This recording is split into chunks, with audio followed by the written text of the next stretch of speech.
Hello good morning students, कैसे हैं आप सब। मैं जयप्रकाश एफर्ट क्रिएशन इंस्टीट्यूट में आप सब प्यारे बच्चों का स्वागत करता हूं।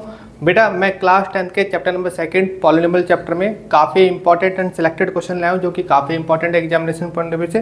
तो जो बच्चे पॉलिनोमियल की प्रैक्टिस कर रहे हैं तो वो बिना क्वेश्चन किए पॉलिनोमियल चैप्टर को खत्म मत करना, क्योंकि जब तक ऐसे क्वेश्चन नहीं करोगे तो पॉलिनोमियल चैप्टर इनकम्प्लीट माना जाएगा। क्योंकि आने वाले बोर्ड एग्जाम में जो पॉलिनोमियल में जो क्वेश्चन सिलेक्ट होते हैं वो इस तरीके के क्वेश्चन देखने को मिलते हैं। तो बिल्कुल भी आप ऐसे क्वेश्चन स्किप ना करें, इनको अच्छे से समझने की कोशिश करें। ठीक है, तो बिना देरी किए समझने की कोशिश करते हैं।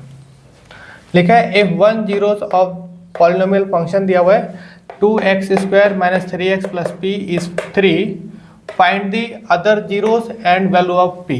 आपको इस क्वेश्चन के अंदर दो इंपॉर्टेंट चीजें पूछी गई है।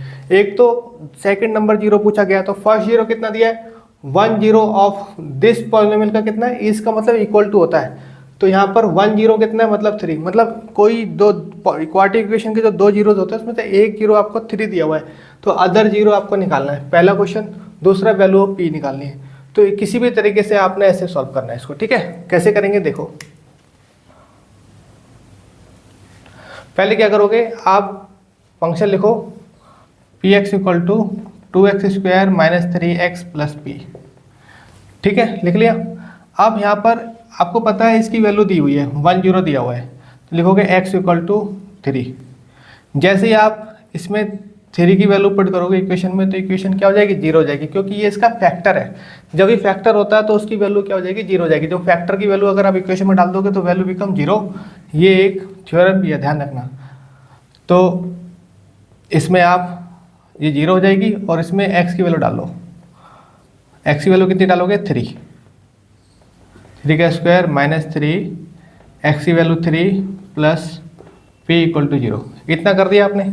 उसके बाद क्या करोगे, 3 का स्क्वायर कितना होगा 9, 3 3 जा 9 + p = 0। 9 2 जा 18 - 9 + p = 0। 18 में से 9 जाएंगे, बचेंगे 9 + p = 0। 9 = -9, तो p की वैल्यू जो है वो -9, तो p की वैल्यू जो होगी वो कितनी होगी -9 निकलेगी। ठीक है, तो अगर अब इसको ऑर्डर में लिखेंगे आप, तो जो आपकी क्वाड्रेटिक इक्वेशन क्या होगी 2x² - 3x - 9, ये आपकी हो जाएगी। अब इस क्वाड्रेटिक इक्वेशन को आप कंपेयर करो, लिखो on comparing with ax² + bx + c we gate.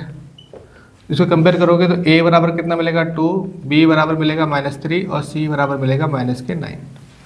ठीक है, अब हमें इस क्वेश्चन में दो चीज़ें पूछी गई थी। एक चीज़ तो हमने निकालनी p की वैल्यू -9, दूसरी हमें निकालनी है जीरोस निकालना, other zeros.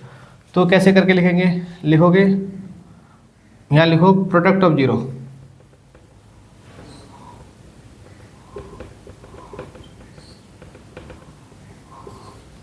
Alpha into beta बराबर c/a। ये तो फॉर्मूला होता है प्रोडक्ट ऑफ जीरो। अच्छा ये बताओ, अल्फा बराबर अगर 1 0 को हम अल्फा मानते हैं तो बीटा निकालना है, मतलब सेकंड वाला निकालना है। तो एक काम करो, अल्फा बराबर लिख लो 3, बीटा मालूम नहीं। c की वैल्यू अभी हमने निकाली है, कितनी है c की वैल्यू -9, और a बराबर कितना है 2। ये 3 इधर जाके डिवाइड हो जाएगा, -9/3 बन जा 3, 3 3 जा 9, तो बीटा = -3/2। तो यहाँ लिखोगे अदर जीरो जो है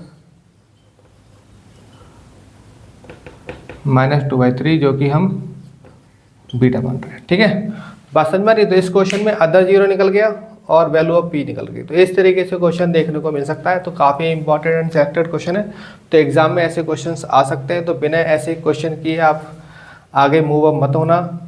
अगर बच्चा सिर्फ एनसीईआरटी के बेस पर पॉलिनोमियल चैप्टर को कंप्लीट करेगा तो वो इनकम्प्लीट माना जाएगा एग्जामिनेशन पॉइंट ऑफ व्यू से, क्योंकि एग्जाम में जो क्वेश्चन आते हैं वो आपके पॉलिनोमियल चैप्टर जो है उसमें इतने अच्छे से डिटेल में नहीं दिया हुआ है। तो आप एनसीईआरटी के बेस पर बिल्कुल ना रहे, आप ऐसे क्वेश्चन सपोर्ट मटेरियल से प्रैक्टिस करें, मेरे साथ प्रैक्टिस करें। मैं जो क्वेश्चन दे रहा हूँ इन क्वेश्चनों को आप वीडियो में देखकर इन्हें कॉपी में नोट डाउन कर लें, बार बार बीच बीच में प्रैक्टिस करते रहे, जिससे आप एग्जाम देने से पहले भूले ना। क्योंकि बेसिकली ये है कि ये एग्जाम के टाइम पे याद रहना चाहिए। अभी तक तो सबको याद रहेगा, लेकिन बाद में जब एग्जाम होगा तब कितना याद रख पाओगे, वहाँ देखने की वाली बात होगी। ठीक है, तो ये क्वेश्चंस नोट डाउन कर लो। ठीक है, और ये वीडियो अपने जो फ्रेंड्स हैं जो क्लास 10th में पढ़ रहे हैं उनको आप शेयर करना, जिससे उनको उन बच्चों को भी आपकी ये जो वीडियो है उनको हेल्प करेगी, उनको भी एग्ज़ाम देने में आसानी होगी।